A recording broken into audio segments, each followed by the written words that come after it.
উন্নয়নের নামে সরকারি কর্মকর্তা ও সরকারি ঘনিষ্ঠদের লুটপাটে সুযোগ করে দেওয়া হয়েছে বলে অভিযোগ করেছেন বিএনপির সিনিয়র যুগ্ম মহাসচিব রুহুল কবির রিজভী। গণবিরোধী নীতির কারণে গ্যাস, বিদ্যুৎ ও পানির দাম অস্বাভাবিকভাবে বৃদ্ধি পাচ্ছে বলে অভিযোগ তার।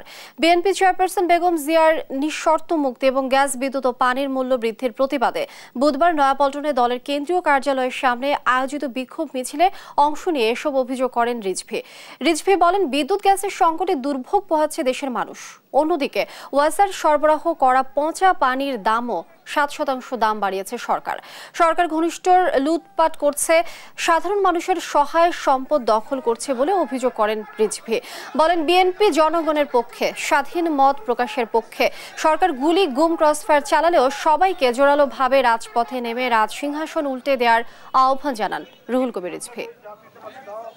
তথাকথিত উন্নয়নের নামে আপনি সুযোগ করে দিয়েছেন বেনজিরদের মতো আপনার দলের এবং আপনাদের সাথে ঘনিষ্ঠ পুলিশ কর্মকর্তাদের, লুট করো, তোমরা খাও, আমি যতদিন প্রধানমন্ত্রী আছি সেই সুযোগ তারা নিয়েছে।